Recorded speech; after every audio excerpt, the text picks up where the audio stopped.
Recording. All right, good morning, everyone. Welcome to Forms class. Today we are doing the buyer's agency agreement, Form 41. We're doing 41A and Form 53 for termination. We're gonna have some dialogue, talk about some stories and things that have already happened this year. As you know, we cannot work with a buyer without one of these signed and in place. Let me go ahead and share my screen.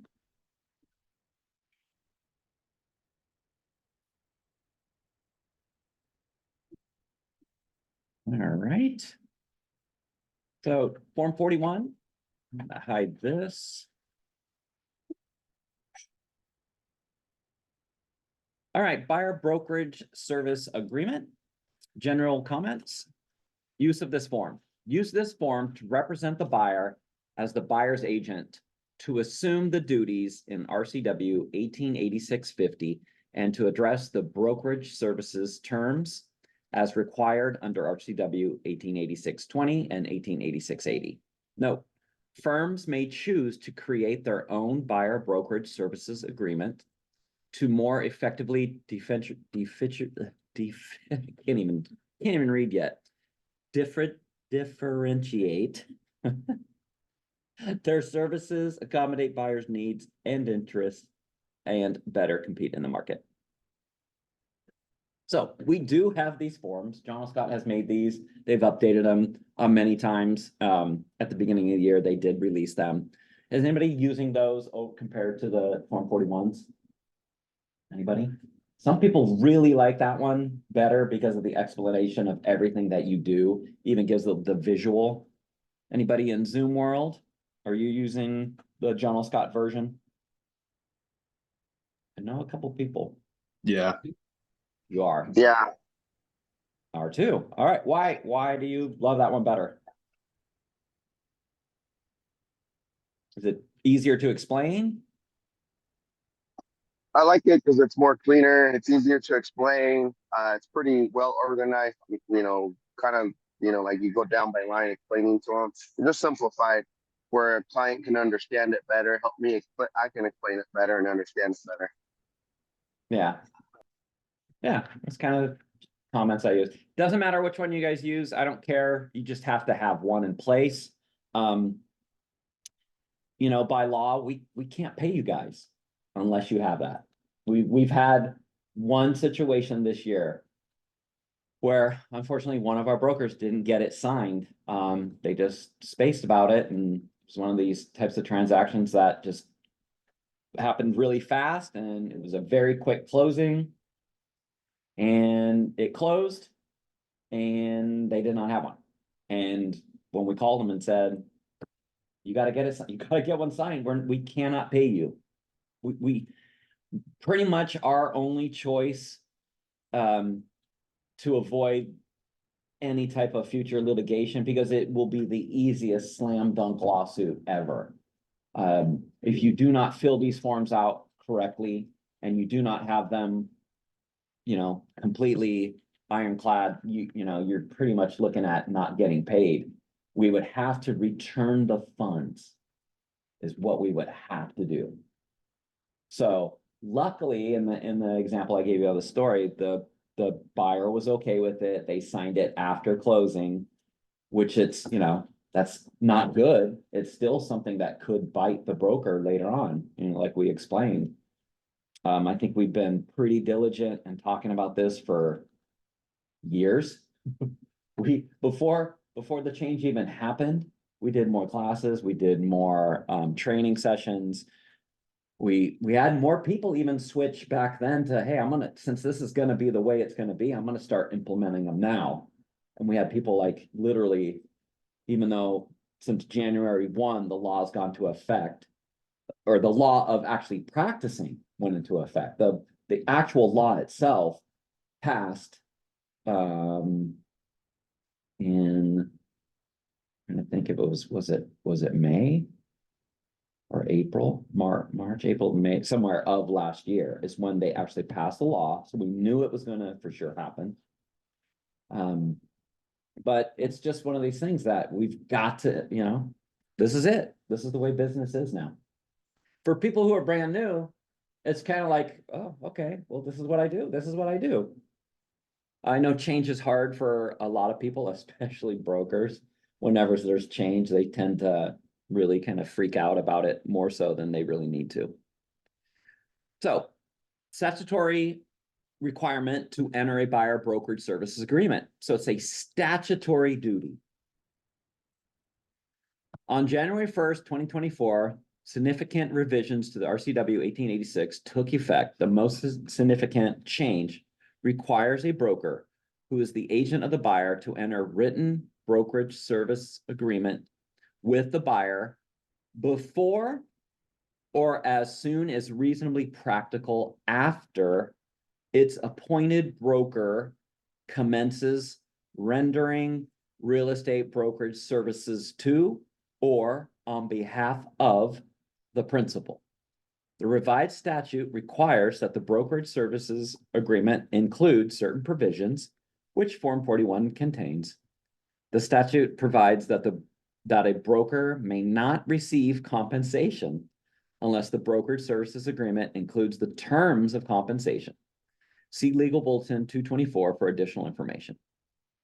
In addition, RCW 1886 MLS Rule 101A1 provides the buyer brokerage firm's compensation shall be paid, one, as published in the listing, if acceptable by the buyer on behalf of the buyer brokerage firm in the purchase and sale agreement, or two, as modified by the buyer the buyer brokerage firm, and the seller in the purchase and sale agreement. The purpose of this rule and related provision in the purchase and sale agreement, specific term 17, is to ensure that the buyer understands the buyer brokerage firm compensation and to create an opportunity for discussion and negotiation. Using a buyer brokerage service agreement is beneficial to both the broker and buyer in setting expectations, negotiating compensation, and discussing the broker's services. Okay, so first and foremost, when is reasonably practical? As soon as reasonably practical. When is that? It does change on scenario. But why would the attorneys use that? Why would they use this specific language? A little leeway. Again, most people aren't going to sign anything if they haven't met you at all on this type of thing. So it's like, okay, this gives you a chance to introduce yourself and have a meeting to be able to have that conversation. And it's like, hey, this is what's going on now, and for me to represent you properly. Now this needs to be signed, but most people aren't going to sign anything without ever meeting somebody. Yeah. They had to make this law this way because we do get transactions literally where someone will call you. And I've had this, I'm sure Joe's had this too, where, hey, well, I want to write this up. And you're like, okay, and your name is? They're like, no, I just want to buy this. Okay, have you seen the home yet? No, I've seen it online. Well, would you like me to go walk a video through that? No, I want it. Okay. Give me your information, I'll write it up.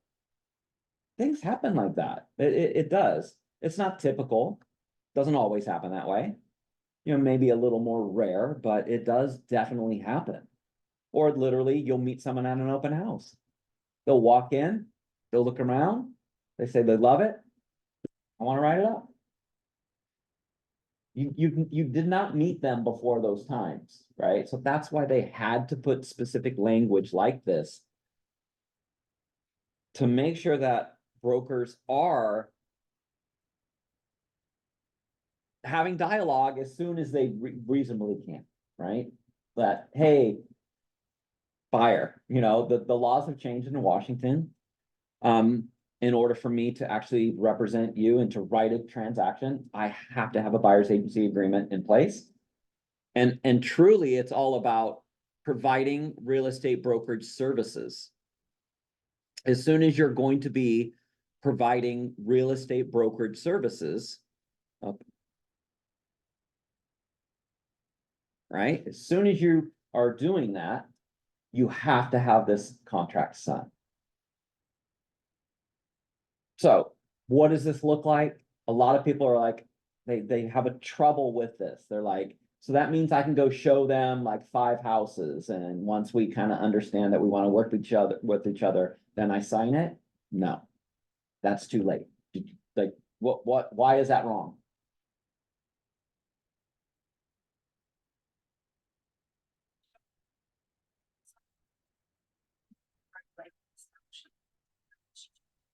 It's Yeah, already providing services.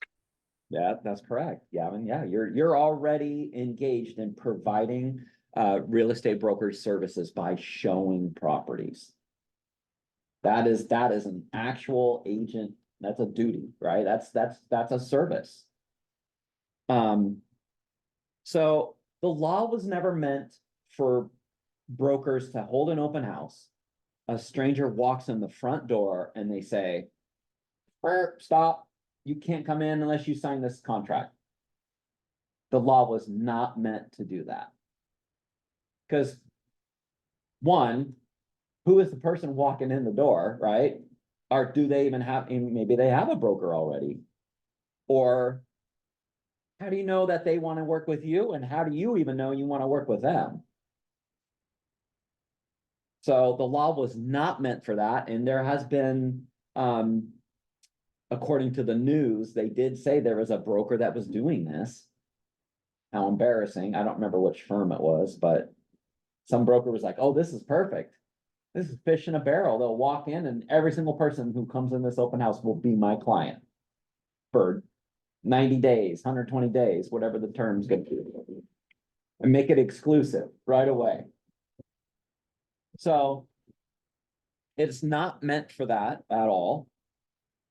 How you properly should do this is, we'll give the same scenario, the open house. The person comes in, introduce yourself, let them show them around, do your proper, normal open house procedures, make sure, have them register or not, whatever you're doing.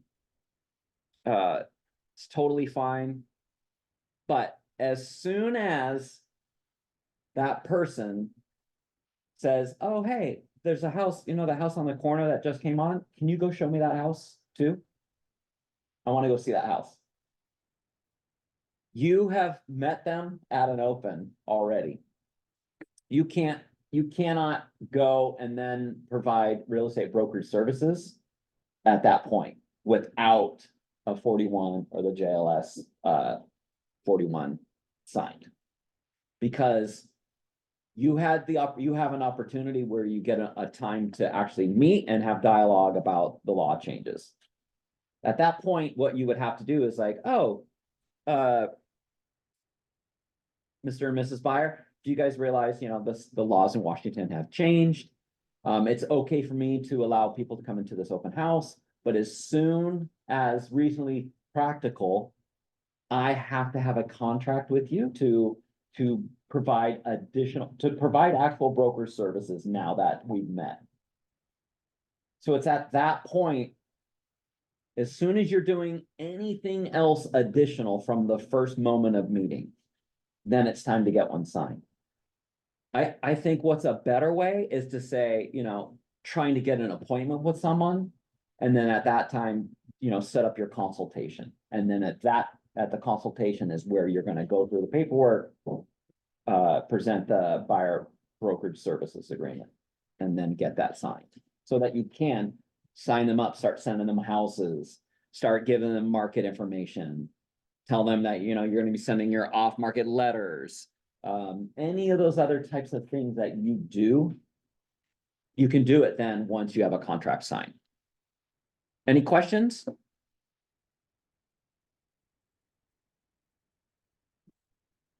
Pretty crystal clear, easy to understand, Joe? My only other question would be with like, database people every once in a while, you know, it's like, I guess, no, never mind, it's still kind of the same presence, you know, it's like, if you're going out short on the first time, getting assigned into there with you the first time, same thing, everybody. Yeah. Just so you know, because I already, you know, I get a lot of those people that are calling and just like, they've been looking now for 5 years. Oh, yeah. And, you know, we haven't had a chance to conversation, and then all of a sudden they're like, oh, hey, I want to buy this house, and it's like, that's about the same thing. They will, you know, they didn't have that 5 years ago, Yeah. now they're, Yeah, I talked to someone last week who unfortunately they had a client that's the same types of situation, Joe. They've been working for like 3 to 5 years. Somewhere in there, and they haven't found that right house yet.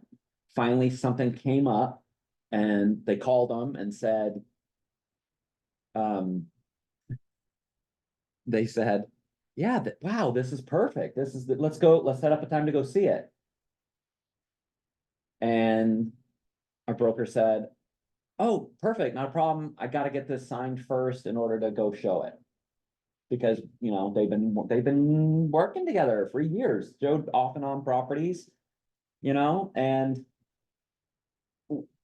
we kind of had a conversation about, okay, maybe you know, maybe go show it first, and then at that point, get face to face. Hey, have you guys seen the laws change this year? You know, have you heard with all the, you know, stuff that's been going on that the laws in Washington have changed?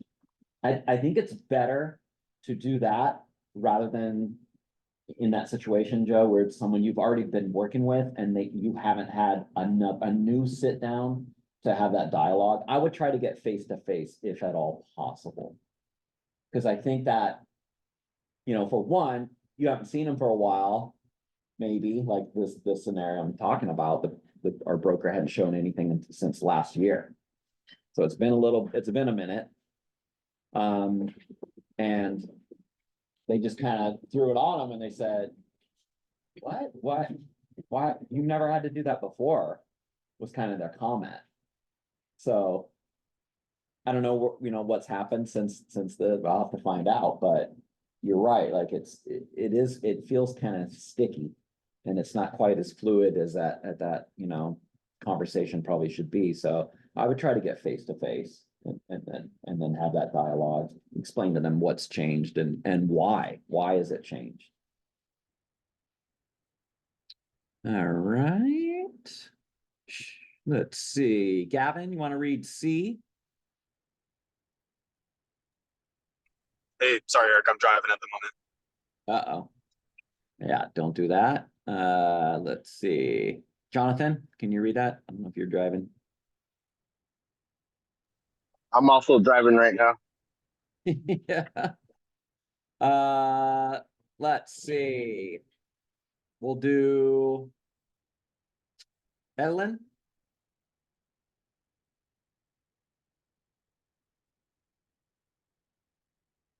You're driving too. Okay. Letter C.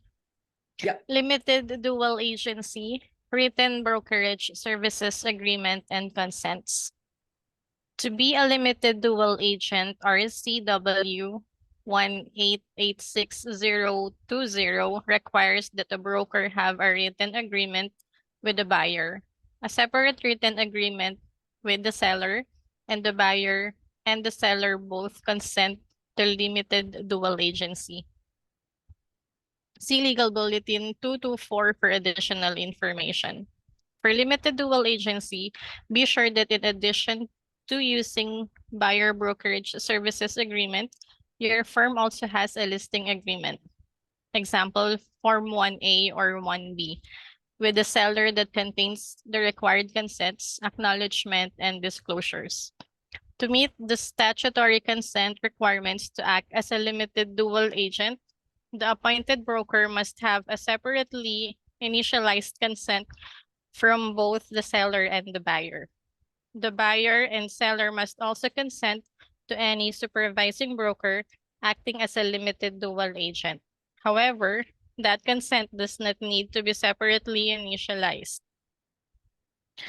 Paragraph 4 addresses the buyer's consent to limited dual agency. Paragraph 4A contains initial and date blocks for a buyer to consent to the appointed listing broker acting as a limited dual agent.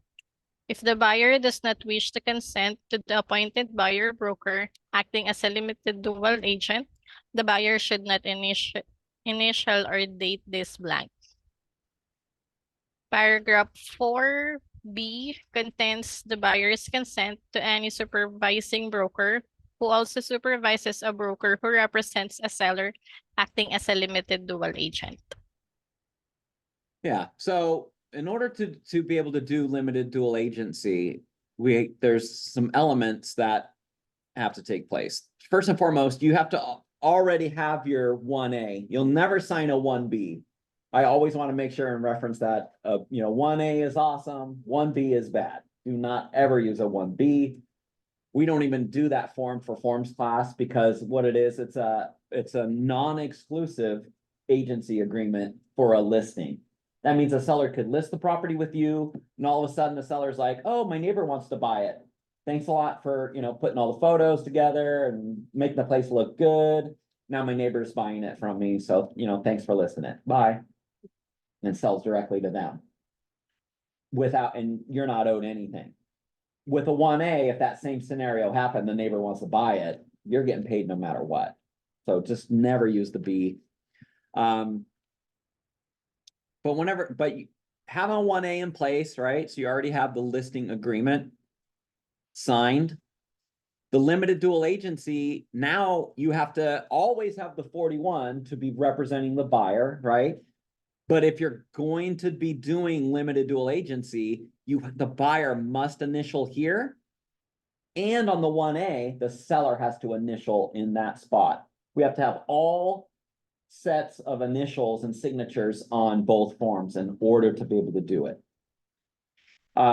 We've actually had 2 scenarios this year where unfortunately one initial was missed by one side of the parties. So we had to go through and get that corrected. On this one, I just talked to most people because each dual agent spot is so different. That I just say, hey, we're gonna reapproach this when we come back to a contract because I don't want you to agree to something that it may not be right for this scenario and Yeah. let's talk about later, seeing it later. Yep. Nothing wrong with that. I think that's a good thing to do, Joe. And for someone who's seasoned, who understands that,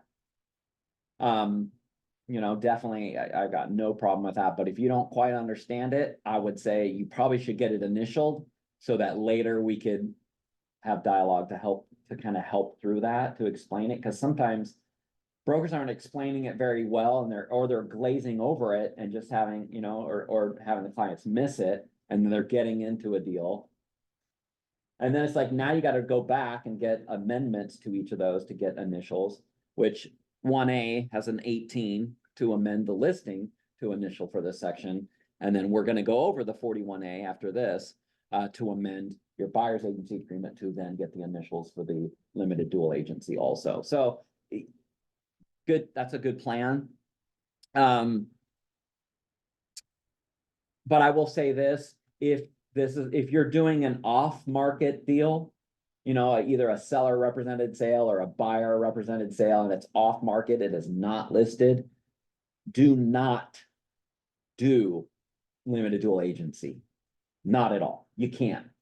It's a slam dunk of a lawsuit against you. You will lose.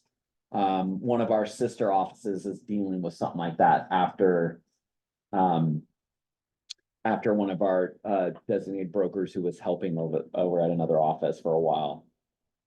Unfortunately, one of the brokers did it anyway and didn't listen, apparently, and it ended up in a legal battle. So I haven't heard where it's ended yet, and those are just, it's going to get you. You just can't do it.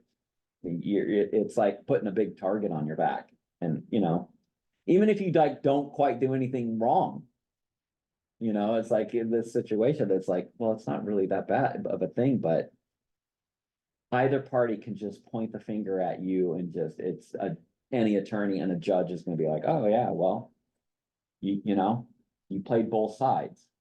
So the state has talked about, this for many, many years about, possibly, eliminating it. But I think what they did, makes the most sense to actually change the definition, to change actually the label that it is, limited dual agency, because you have limited capacity to represent that client. It truly is. Have you ever seen a lawsuit to where the prosecuting attorney is the defense attorney too? Right? That would be funny, right? Oh, Your Honor, my client is innocent. They were not speeding. They did not lose control of their car. And then they sit down and they stand up, Your Honor, this person is out of control. Not only were they, endangering their own lives, but they endangered the lives around them. The judge was like, what is going on? This is the weirdest thing ever. It just doesn't work. How do you keep every single detail of confidentiality for a client, right? Like, oh, the seller says like this, oh, Eric, I know we're listing for 950,000, but I'm willing to take 8. Okay, if if that happens, so if a buyer comes along and the buyer's like, oh man, 950 is kind of high, I'd probably do like, maybe 920. You're like, well, really, why'd you write it for 850? Like, you know what the seller's gonna do, and if you're representing the buyer too, you're supposed to be doing everything possible to represent them, but you can't do it to a detriment to the seller. So even if you do limited dual agency in that kind of scenario I gave you about the pricing, you would never be able to divulge that type of information at all. Obviously. You would just have to be, okay, buyer, here you go. Here's comps. What do you think? You can't say anything that could, hurt the seller. So, and vice versa, you can't do anything to hurt the buyer. So it's a tough act to follow, but anybody have questions about it? You guys are pretty quiet today. Yeah, so let's say, Eric, like, if off market property, the seller's trying to sell it off market, and if I know a buyer that wants to buy it, should I like refer them to an agent or something to be able to do that the right way, or how would that work? Like, what would you recommend do? All right, good question. So yeah, how do we handle these types of off-market deals so you don't get yourself in those sticky situations? Well, like I said before, you can only represent one party, and you have to represent someone in a transaction. You cannot write an offer to where neither party is unrepresented. Who can do that? Who's allowed to do that? You guys know? That's right, Shilpa. An attorney is the only one who can do that.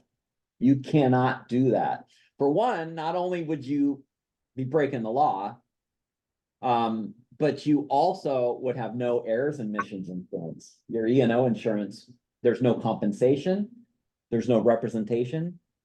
You acted as an attorney, they would not cover you. You would be personally held liable for any damages in the event you get sued. So please do not forget that.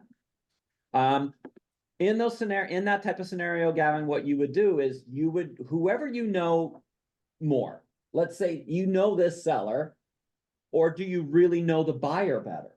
Like, who do you really know better? That's who I would probably lean to and say, that's who you're going to represent in the transaction. Because remember, either party can pay the compensation, or both parties can pay the compensation, or one even who's not even getting representation can pay that cost, the compensation. So it can really be divided up multiple ways. What you would do then is either, who do you know better? I'd rather give you the true scenario for what you're dealing with. Do you know the seller actually better or the buyer? Hey, let's say like, the seller, right? And then somebody that you know, like for example, like an investor that you know or something, Mhm. like asks you like, hey, do you have any off market deals? So you kind of know both. Well, Like, what would you do in that scenario? You you know, gotta lean but it, you've you gotta already, lean it but you towards, already, let's say, I would say you're gonna lean it towards whoever you know greater, or where is the best protection of risk? In that scenario, who has the most experience probably in buying and selling? The investor. Most investors have the experience. So right, absolutely, in that scenario, I would be saying, okay, seller, I'm gonna represent you. You'd use a Form 47. That's an off-market sale to an identified buyer, okay? And then you would write up the deal. That buyer would be unrepresented. So most investors would be totally fine with that. They don't care as long as they get the deal, right? So buyer right. would be unrepresented. You would write up the whole deal. And then what I would also include is what's called the 22RA. You guys remember that form? We did an informed class just like a month and a half ago. Not even. Yeah, I guess it is been about a month and a half. Does anyone remember what 22RA is? It's weird because you think like RA is gonna be like the phrase of most of our forms, like use words like the phrase. It is, but it's actually reversed. They had to do that because of another form that already takes that Is that name. attorney review? Yeah, good job. Attorney review contingency addendum. Those are gold. You want to talk about the best CYA possible that a broker can put in a transaction if there's any risk at all. The 22RA is the biggest shield that will protect you and us in the event there's issues with that transaction. Because if that unrepresented buyer later on was mad and like, oh, I'm gonna sue you, they take it to an attorney to go, here, review the paperwork. The attorney looks it over and they say, oh, what attorney did you use to review this paperwork before you went into contract? And they say, oh, we didn't. We didn't do it. That's right away. The attorney's gonna be like, well, you had a review. Why didn't you take it to me? You know, you're here now. So it's one of those things that will seriously protect you. So anytime you're dealing with an off-market deal and one party is not represented, or if it's some type of a deal that's got a lot of high risk, you know, like the seller's going to be signing some contract where they're not even going to get earnest money deposited for like 5 months because they're doing a feasibility study or something like that. Go ahead and put an attorney review in there, you know, and let both parties have the free attorney review. It's 5 business days, all right, by default. So I absolutely would put that in there too, Gavin. And then everything else is all normal paperwork. All right, let's get back. Talk about.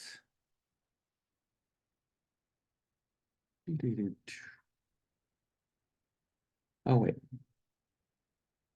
All right. Compensation. Insert the compensation for the buyer broker's services. Amount of compensation.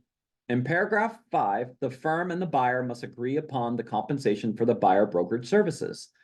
There are a variety of options, including a percentage of the purchase price, a flat dollar amount, and any other compensation agreement that the firm and buyer may agree to. There's also an option to designate a different compensation amount in the event the buyer broker is a limited dual agent representing both the buyer and the seller. Note that the buyer does not automatically agree to pay the compensation that is set forth in paragraph 5. Some buyers may not have funds to pay their broker, may be unable to lawfully compensate the buyer. An example, VA regulations prohibit buyer paid compensations. We'll talk about that in a second. Or may be unwilling to agree to upfront compensation. As noted below, there's an option in paragraph 6 to request that the seller pay any compensation that is not already covered in an offer of compensation that may be made by the seller in the listing. And then B, source of compensation. The seller may, but is not required to, offer compensation to the buyer brokerage firm. Form 41 accounts for different scenarios that might arise depending on the amount of compensation offered by the seller. And these options correspond to the seller's offer of compensation adjustments that a buyer may negotiate with the seller on the buyer brokerage firm's compensation addendum, Form 41C, as part of a purchase and sale agreement, which next week in forms class, we will be going over 41C. Seller's offer equal to compensation. This section provides that if the seller's offer is equal to the compensation agreed upon between the parties, the buyer will accept the seller's offer and the buyer is not obligated to compensate the firm. 2, seller's offer greater than compensation. This section provides options for how to distribute amounts offered by the seller that are greater than the agreed upon buyer brokerage firm compensation. Or 3, seller's offer less than compensation. This section provides options for the situation where the seller's offer of compensation is less than the agreed upon amount. The buyer can commit to directly pay any balance to the buyer brokerage firm, or the parties can agree that as a part of buyer's offer, they will request the seller to pay the balance, or the parties can agree upon some other arrangement. Note that if the buyer does not agree to pay compensation to the firm, assuming the compensation in the buyer brokerage services agreement is more than the seller's offer, the compensation is due at closing unless the parties agree to an amount, or agree to another payment arrangement in the agreement. Example, an upfront fee paid to the firm. We're not quite doing those yet, but those are, we'll talk about here shortly too. C, compensation terms. Mariah, you want to read C? Paragraph 7 outlines when compensation is due for closing during the term under an exclusive agreement versus a non-exclusive agreement. Similar to the tail provision in the listing agreement, paragraph 7 then provides circumstances where the buyer may owe compensation to the buyer brokerage's firm if the buyer purchases certain property at the expiration or termination of the term. Insert the length of the tail provision. The section also includes the buyer's consent to the firm receiving compensation from more than one party to the firm sharing compensation, as long as the firm discloses the term and amounts as required by RCW 188630. All right, so get back up to the section. We can kind of look at these. I don't want to like get too deep in the other stuff until we actually, oh, I'm going the wrong way. Till we look at the form itself. So, like we talked about the term, actually, let's start at the very top. So, following areas, I have some brokers that are they're literally writing in Washington State. You're covering everything, right? Or some people, the state of Washington. Either one is fine. If you're having issues with someone, like maybe you're getting a Zillow lead or a phone call, cold call of leads or anything like that, some people are choosing, to explain to someone that, hey, yep, that's fine, I will show you this, but no problem, I will show you this home. But immediately after that, if you want to see any other properties, I have to sign an agreement with you. Or they're literally like, I can do this, but I need to have you sign an agreement before I show it to you. And we can make it non-exclusive for this property only.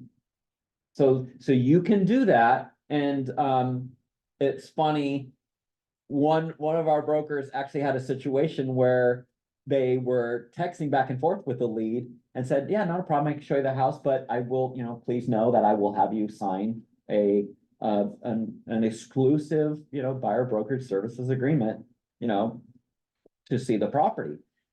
And the lead replied back, oh, yeah, I can't do that. My husband's an agent. Seriously. And our broker's like, oh, well, yeah, then your husband should be showing you the house. Like, are you serious? I mean, think about this, the old world that we kind of like worked by, we had these forms. The buyer agency agreement has been around the whole time that I've been in business, 24 years. It's always been there.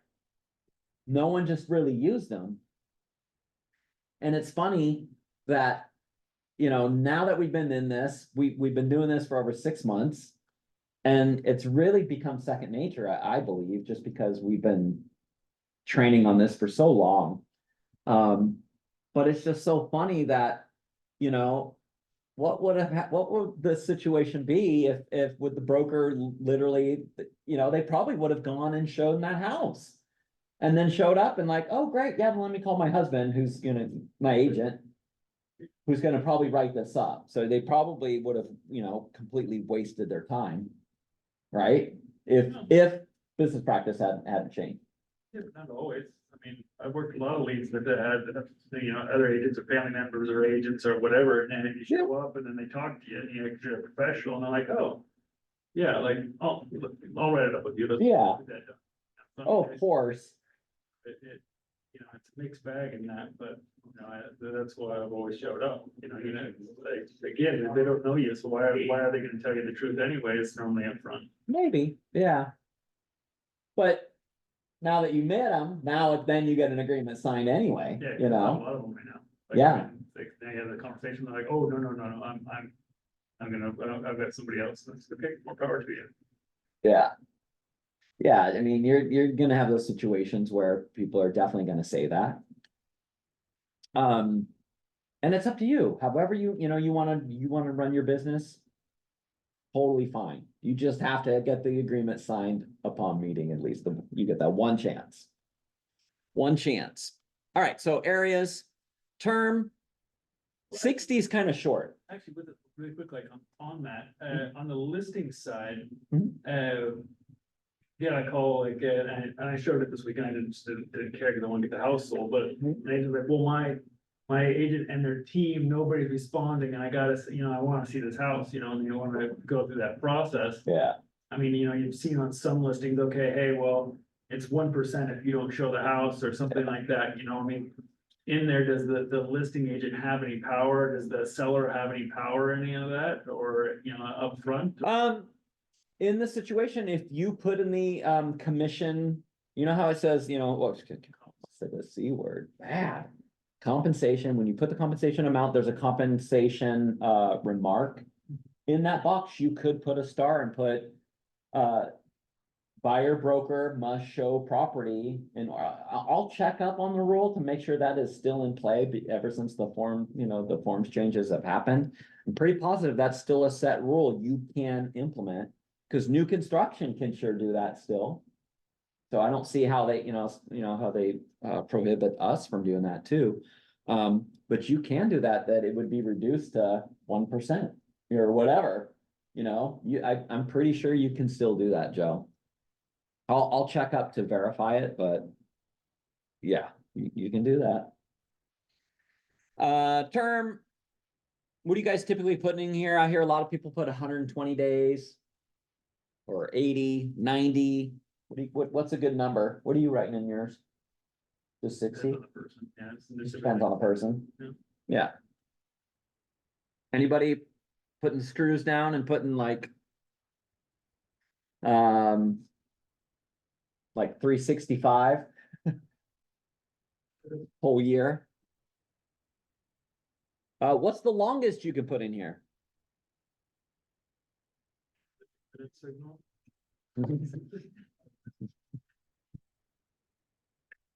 Nice try. Yeah, infinity, forever and ever. According to Annie, she said you'll never, like, if it's over 3 years, it would be unenforceable, is what she said. So, I don't know. Some people definitely have clients they work with for many, many years, and I'm fine for you to put a really big number in there. Agency pamphlet. Okay, this is something that you guys, you have to do. You have to be giving the pamphlet out. Okay, real estate brokerage in Washington, this has to be given to the client. You have to make sure you got this. a lot of people add initials to this page, which I'm perfectly fine with that. I don't care. Whatever it takes to make sure you get it there. I do in transaction desk, we do have a transaction template. So you can use the transaction template if you wanted. And this is called buyer information package. This is just what we've had it called, but in here is the law of real estate agency pamphlet, even though it is the new real estate brokerage services in Washington. It has the lead-based paint. It has the buyer's advisory and a seller's market, wire fraud alert, and the buyer's agency agreement and a 41D inspector referral disclosure. We re-added that one back in here after hearing about that crazy lawsuit that a broker got sued in Tennessee or something like that, where they referred a roofer or something, and then the roofer burnt the house down, like stepped through and broke wiring or something in the attic somehow, burnt the house down. He was uninsured and not bonded or licensed. So the seller sued the broker and the firm, like 480,000. So definitely want to make sure you guys are, safe out there. Okay, your name obviously goes in line 13, number 3B. So your name will be here. And then exclusive and non-exclusive, buyer may enter into an agency relationship with another real estate firm during the term of, buyer may not, excuse me, missed the big key word there. You buyer may not enter into it. So this is exclusive. Non-exclusive is going to be used for the right situations. Maybe it is one of those leads and you could say, hey, I've heard some people like make us the bad cop, right? Oh, my firm requires me to actually get this signed no matter what. They don't want to be held liable for any issues in the future. So they, even for this one house, I'm going to make it a non-exclusive. That means you can work with any other broker to go show other houses. But if we write up this house, I get paid. So What about the timeline part? What about like doing what I've been doing 1 day? 1 day agreements, because like you just said, like, okay, like, because like with leads again, like, hey, with this, if I go out and see 6 houses, putting one house in or whatever, you never know. If you're just meeting the first person, that's okay, hey, this is for today, and if you choose to work with us after that day, then we sign a new one and forward. But did you do exclusive for 1 day? Yeah.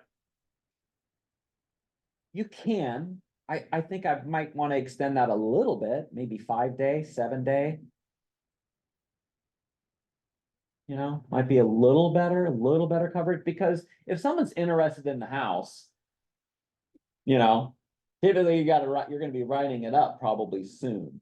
If it's some sort of a leads that are calling in about seeing a property, most of the time they're farther down the road than someone who's just starting out, like, oh, I haven't met a lender yet, I haven't done, like, majority of the time they're a lot more serious. Most people, start out, going the right route of getting pre-approved, going through the process, getting things figured out. Not always, but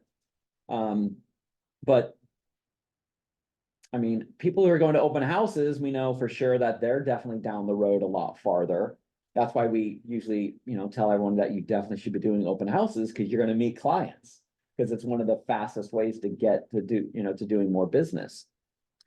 So I would probably have that a little longer than 1 day. My only worry would be all of a sudden you have it for that day. Then the next day they're like, oh, I want to write it up. I guess I can use anyone I want. I'm not in this contract anymore. It's already expired. You might end up. It's still covering you for that house, though. If we creating cause, it's still right, because it's the day they get it. Well, it's over. Term's over. It's like the listing agreement. Your listing's expired. Next day, seller they don't have to extend. They could list with someone else if they wanted to. Totally could.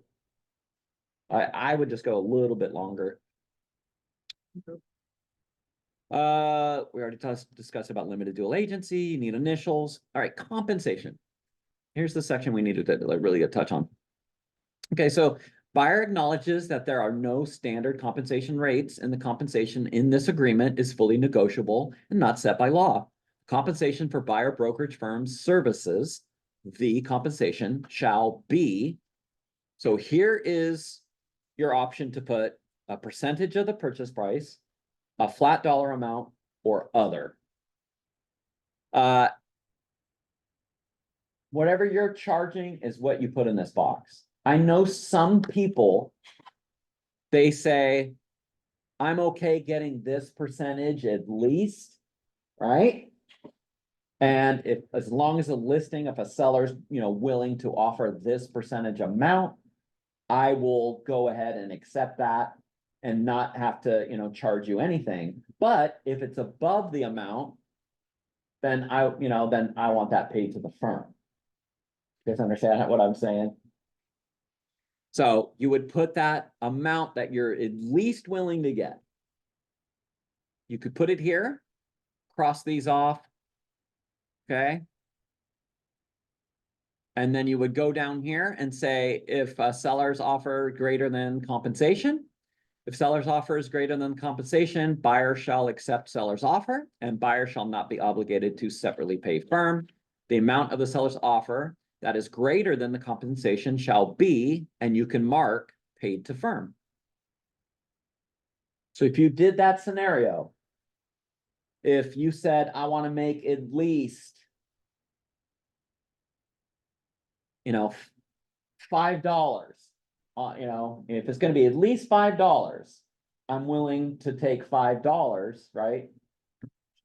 But if it's over $5 or greater, let's say it's $10, I want to get paid 10, you would put 5 up above on 5A, line 34, you'd put $5. And then if it's greater than $5 in the listing, you'd mark paid to firm, whatever the amount is. So some people like to fill the form out this way. Nothing wrong with that. Or some people are like, no, my standard is $10. I'm going to charge $10 on every deal. I don't care. If it's not, then let's say the listing said it's only $5, but we have an agreement for 10. I'm going to ask the seller to still pay my $10. So you would still have 10 on 5A, line 34, it'd be $10. And then you would mark the section like, I want the seller to pay the difference. You say seller's offers less than the compensation. If seller's offer is less than the compensation, buyer shall accept seller's offer, if any, and pay the balance of compensation to firm at closing, right? They have that if it was above it. Or request that the seller pay the balance of the compensation to firm as part of buyer's offer. Okay. So if the seller, you want the seller to pay it, you're asking them to pay it here. But the only way to actually get that into the actual agreement is by using the 41C, which we're covering next week. We're going to dive in way deeper. So it'll really connect the dots between, we've gone over, listing agreement. Now we're doing the buyer's agency agreement. How you're going to basically handle compensation if things are less than, greater than, or nothing, or there's no compensation at all, which is a seller's option, or it's even an off-market sale. It's not listed, so there is nothing offered in a listing because it's not listed.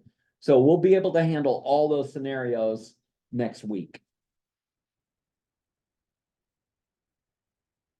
So if you're going to do it, your standard of $10, and that is your standard, you're going to put it in here. And if it's less than that, you've got to figure out what's going to happen.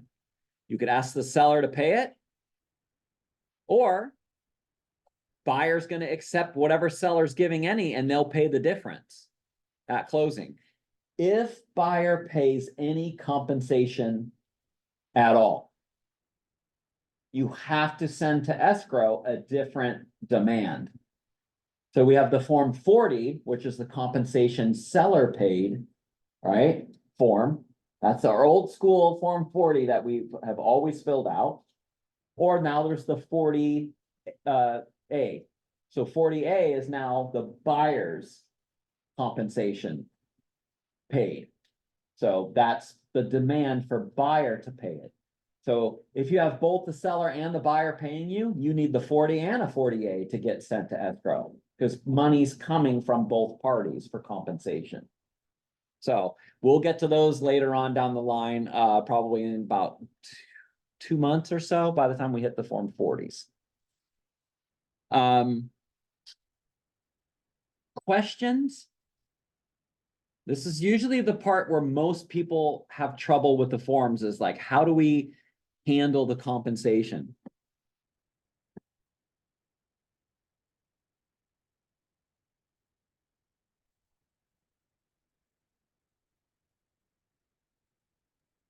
Eric, I Yeah. have a question. Yeah, Sandra. What about commercial deals? Is this going to stand up?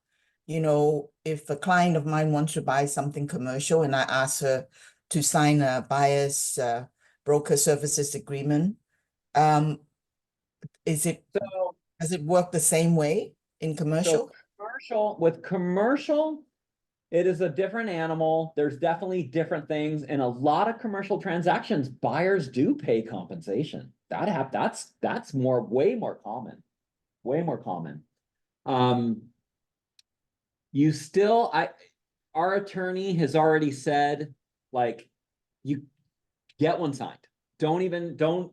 Commercial is adapting and they're updating their laws and their forms and everything already. They're still working on theirs because it's such a different thing. But to avoid any issues at all, I would absolutely just go ahead and get at least your Form 41 signed.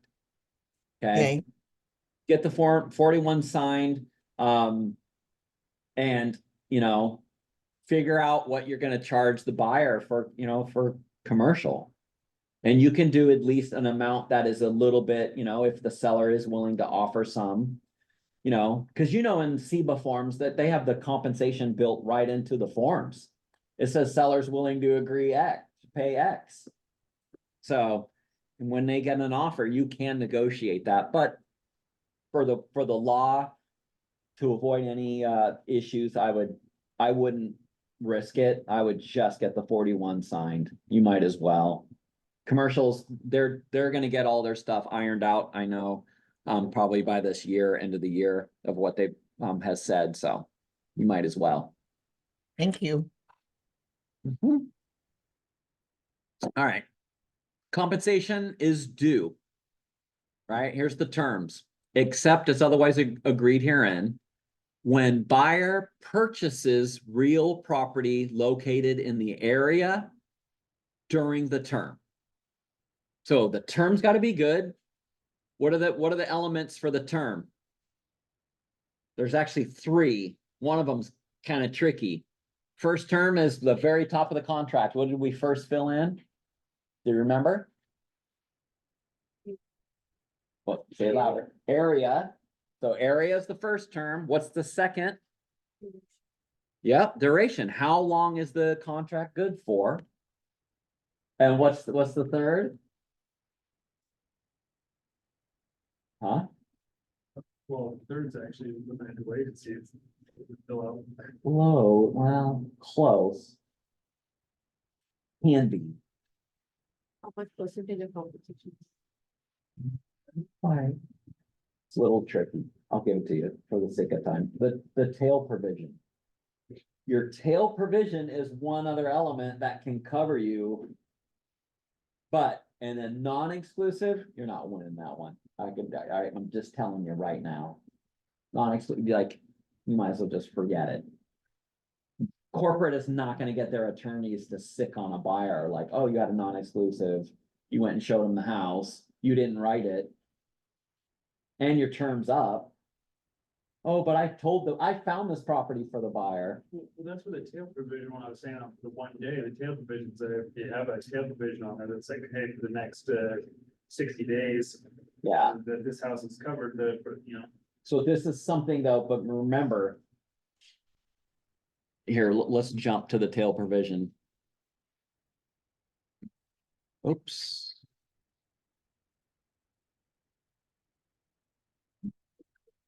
It's at the top, isn't it? And then,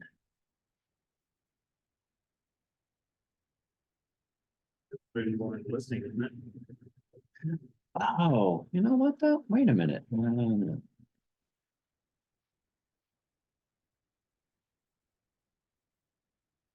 How many, here, let me move this. No, there's two.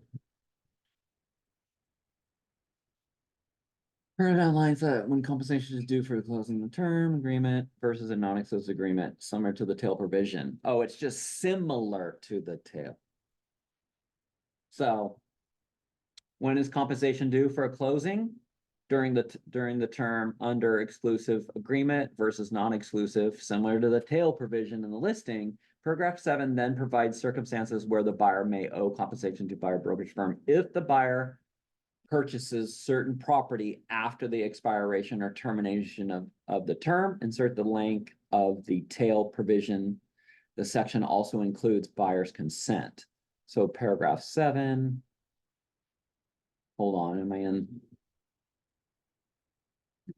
Oh, hold on. These are number 7s, not of the form of the manual, not the numbers. So hold on, let's get in here. Yeah, so they call it just compensation after expiration. So it's 60 by default after the term. So buyer exclusive, buyer purchase of property that was brought to the attention of buyer during the term by the efforts or actions of firm or through information secured directly or indirectly from or through firm, or a property that buyer inquired about to firm during the term. Compensation is due when the purchase closes. So if you got an exclusive, and maybe it is a buyer lead, maybe it is a Zillow lead, but they call you, they inquire, you go show it, they write it up with someone else, you're still owed compensation. You have an exclusive agreement that, but who owes it? Who owes the money? Buyer does. It's not the other firm. So it's the buyer.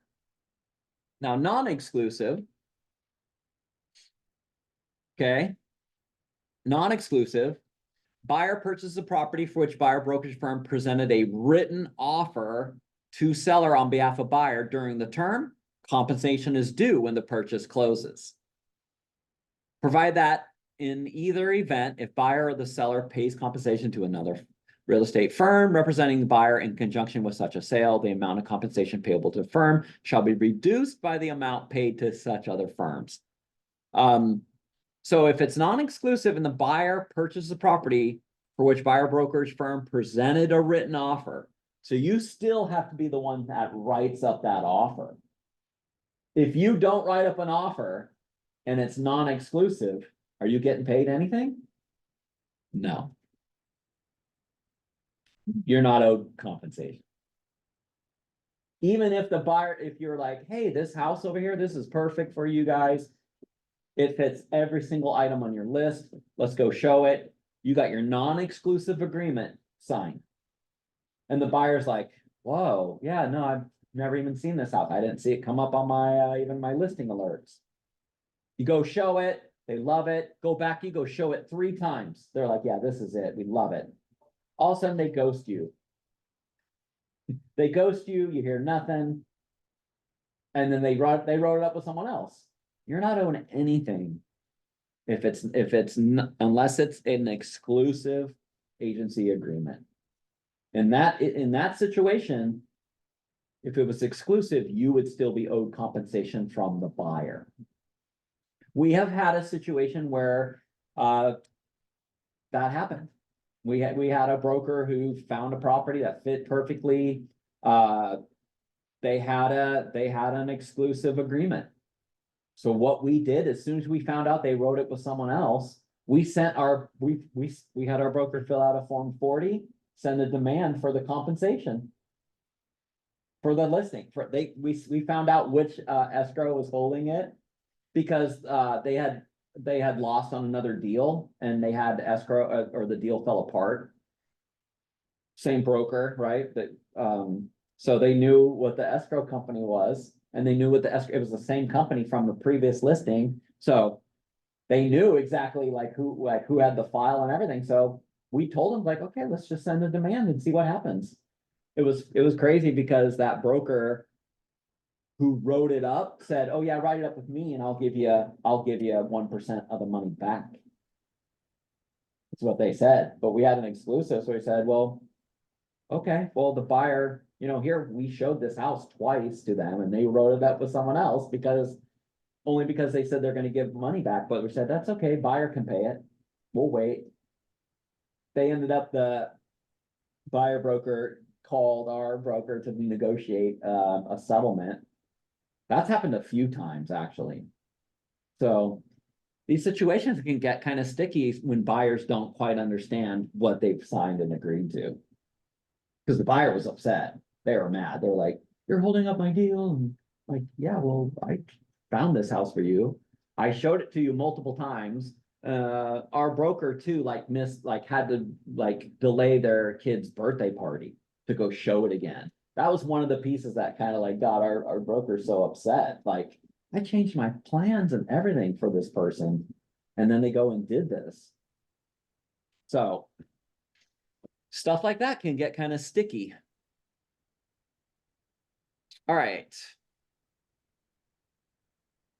Showings, listings, VA financing, showing properties, buyer broker shall or shall not, and it shall not if checked, or excuse me, shall if not checked. You leave it blank, it means you will be obligated to show properties to buyer for which there is no seller's offer and buyer has not agreed to pay the compensation.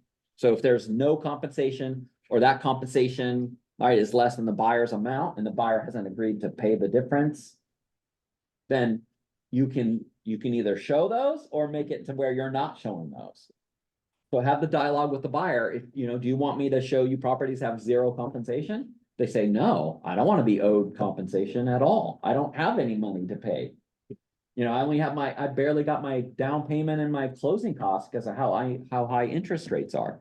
So you can have that dialogue. Listings, buyer broker shall bring listings to the attention of buyer, regardless of seller's offer. Exceptions, you could put, if I've seen some brokers put, if listing has zero compensation, buyer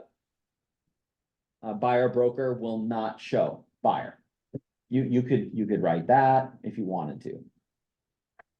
You could handle that just from the top box in A if you wanted, but you can be more descriptive also.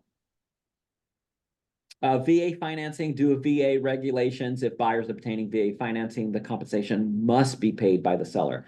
VA has done a temporary lift on their ban for veterans being able to pay a buyer brokerage for real estate services. So for agency, right now there's no official paperwork yet that we've received, but they have said that they have actually done a temporary ban. So more to come about that, hopefully from sales meeting next week. I'll try to get as much information as I can. Hopefully they'll have a little bit more available to us, but it sounds like they're going to actually, fix that for veterans, which is good to see.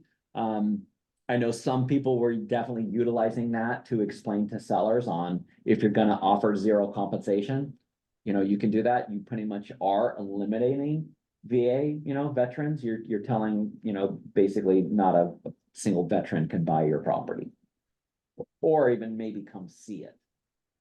So we don't know if that'll change our forms, if the law changes for them permanently.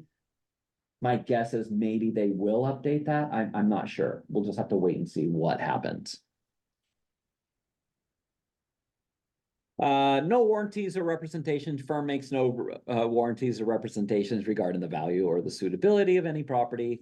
This is all the same. Inspection recommended. Firm recommends that any offer to purchase a property to be conditioned on an inspection of the property and its improvements conducted by a licensed inspector. Firm and buyer and broker have no expertise in these matters, and buyer is solely responsible for interviewing and selecting all inspectors.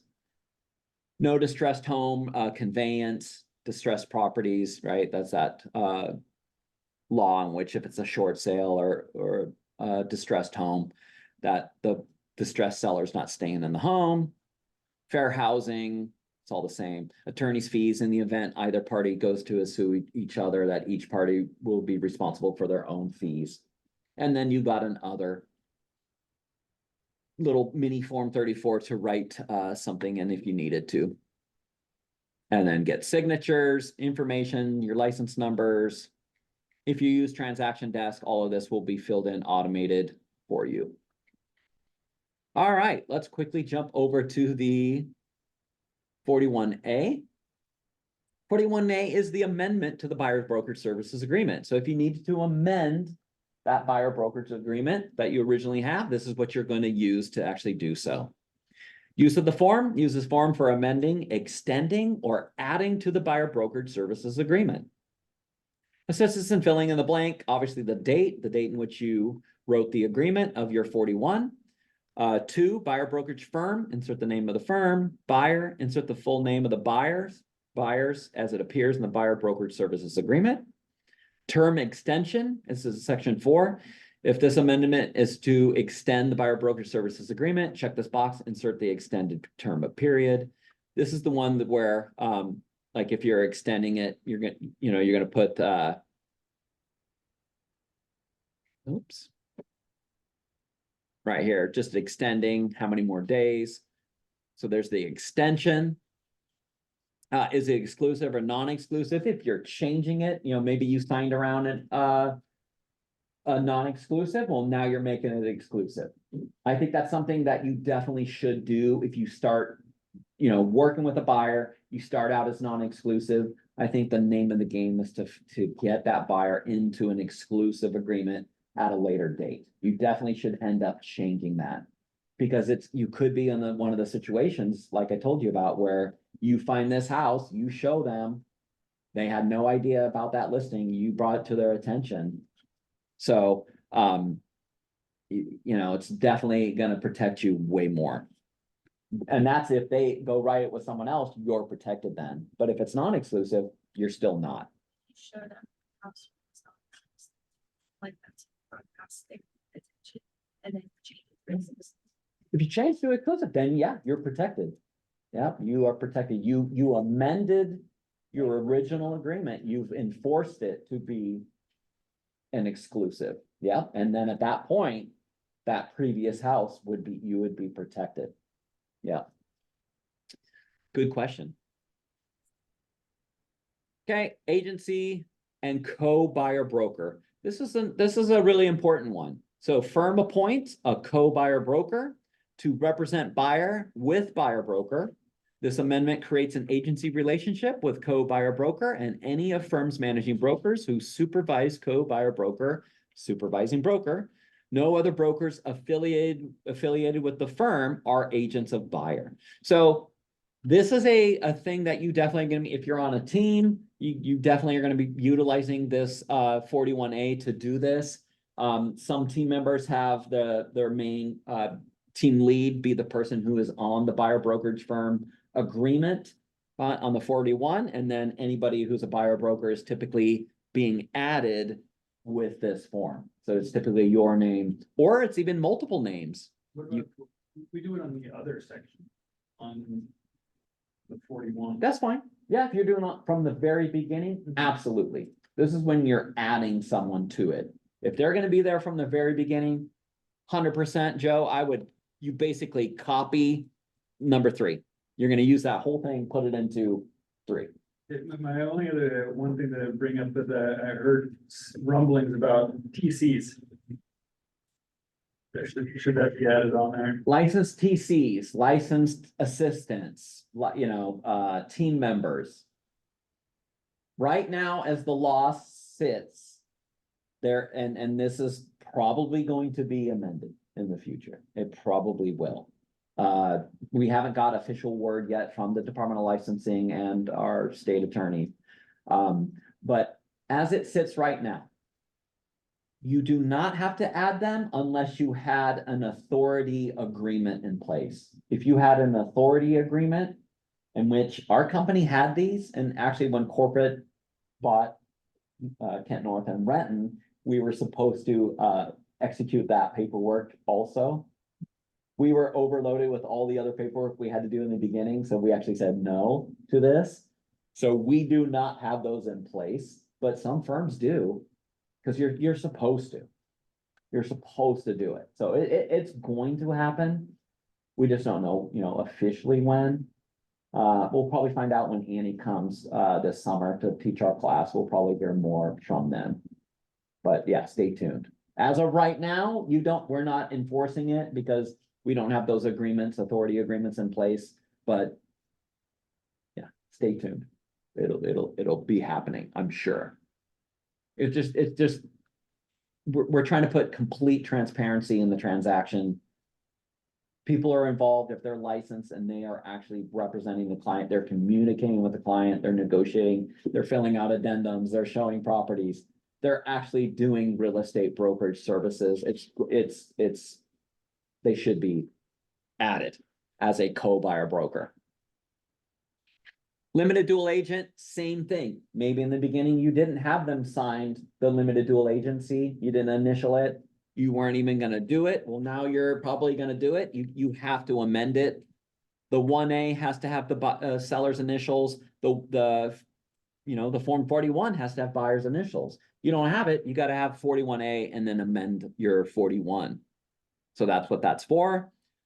And then same thing, they automate a language for the co-buyer broker acting as a limited dual agent. So if initial below, buyer consents to co-buyer broker and supervising broker acting as limited dual agents in the sale of property that is listed by co-buyer broker. Buyer acknowledges that as a limited dual agent, RCW 188660 prohibits co-buyer broker from advocating terms favorable to buyer to the detriment of the seller and further limits co-buyer broker's representation of buyer. Compensation, maybe you're amending the compensation. In the scenario I gave you guys before on the 41 that you charged $10. That is my fee. I don't care. $10 is my fee. Maybe the seller won't pay it. Seller's only offering $5. All right, well, they're only offering $5. Tell you what, buyer, I know your situation. I'm willing to accept the $5 for this house only. If you're making amendments for properties, I will suggest that you do this. Okay, so you do not have to be in a situation that we've already been hit with a couple times this year. Or another situation I'll tell you about. You want 10, listing only has 5, you're willing to take 5. You mark this box and then you mark this and you say $5. You're willing to accept the $5, right?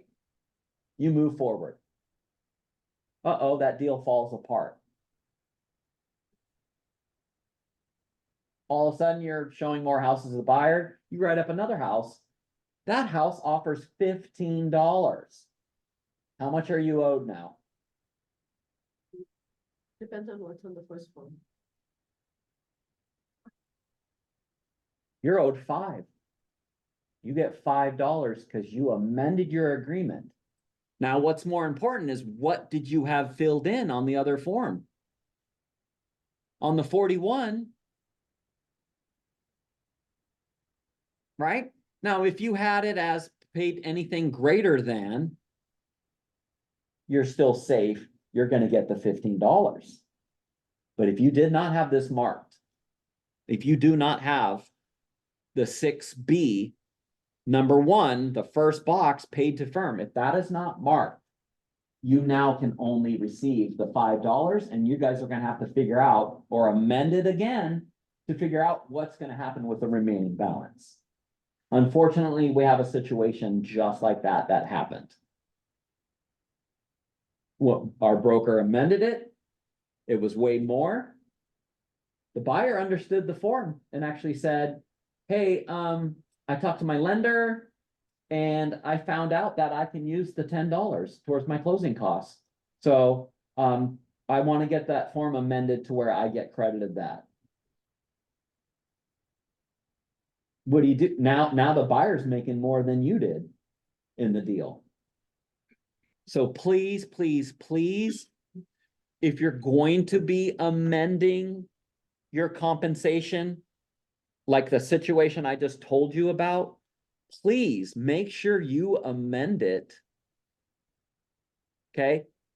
Amend it for just this listing. See how there's an other box?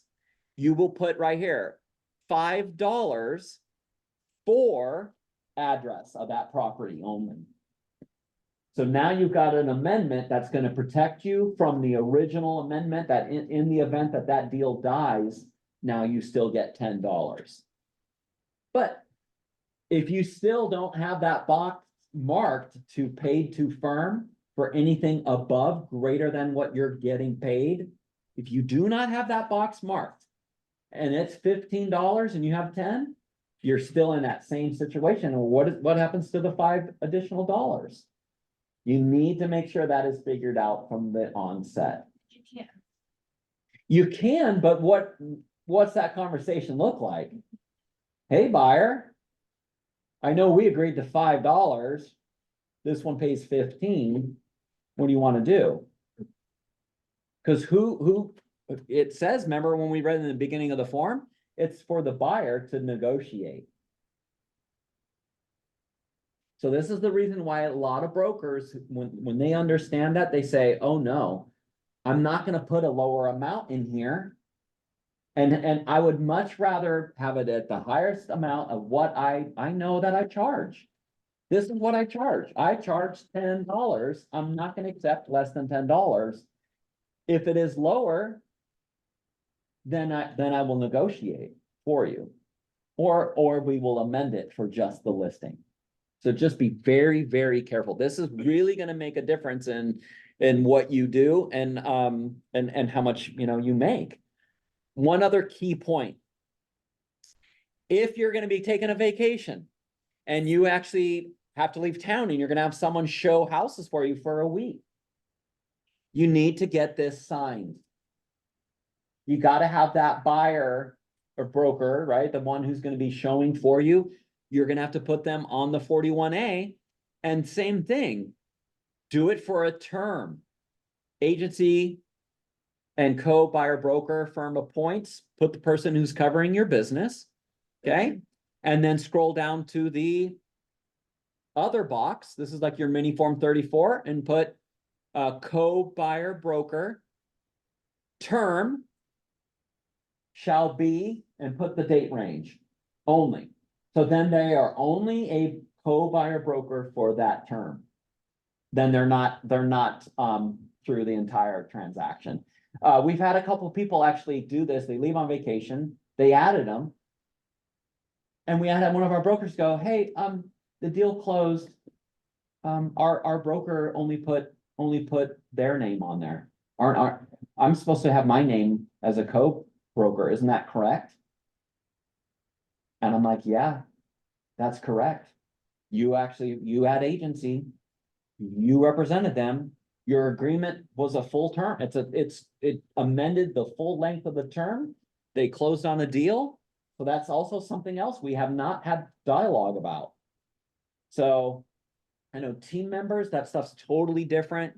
For those of you that are on teams, you got to, talk to your team lead about that, on how that works. Some people only have their team lead show up into the sales, and that's how, they negotiate that from the beginning from their team members. But whatever it is, if you're making changes, you're supposed to show up on that. So please have that figured out. Someone's covering your business, or if it's only for a term, or maybe you have two different people covering, put both their names. Put first and last name here / first and last name there. Okay. And then if it's both of them during a term, mark the other box, put,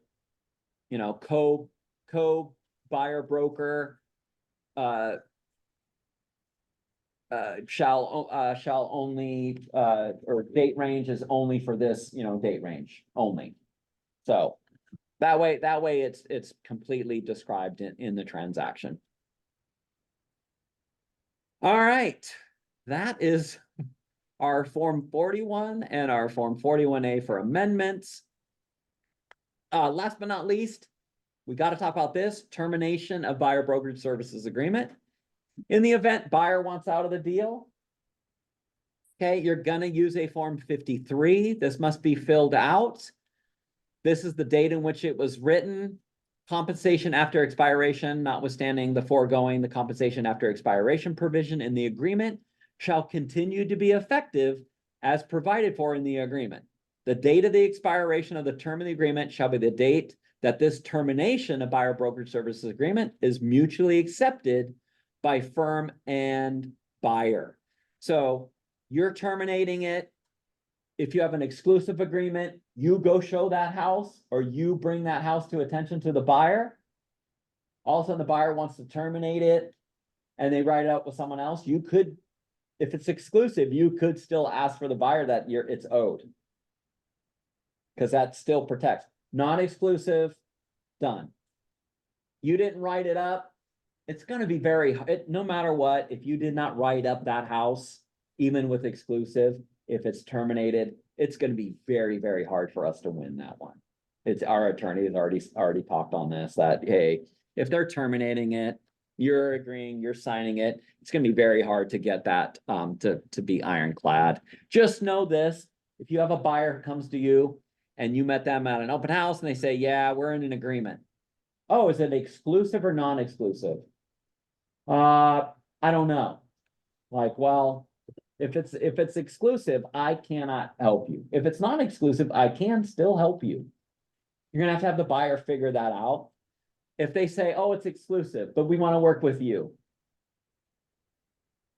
you can't do anything.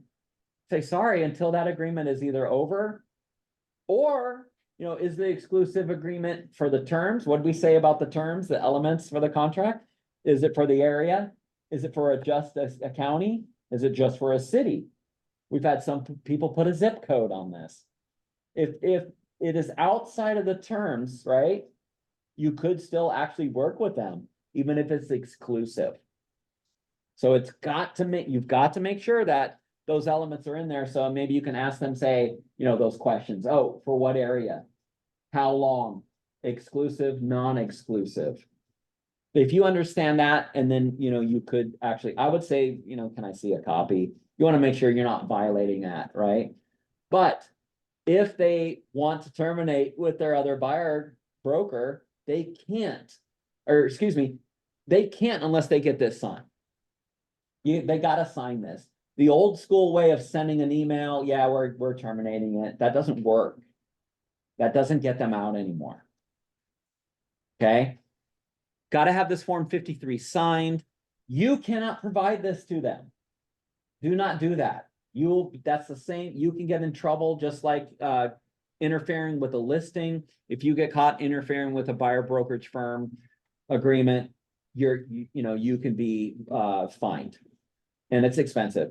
I think those fines start out at $2,500. So you do not want to get one of those. You cannot provide the form. Only thing you can really do is tell the buyer, say, look, sorry, unfortunately, you're going to have this terminated, before I could work with you. There's nothing I can do. Maybe go talk to the buyer broker's designated broker, if you want out of it. That's sorry, there's nothing I can do until you're out of it. All right, that is class for today. Thank you guys for making it. You're making a difference in your business. Only true way of getting transactional excellence is to know these forms better than everyone else. And really, that's the only way to do it. All right. Thank you guys so much for making it today. We will see you next week. Take care. Thank you, Eric. Thank you.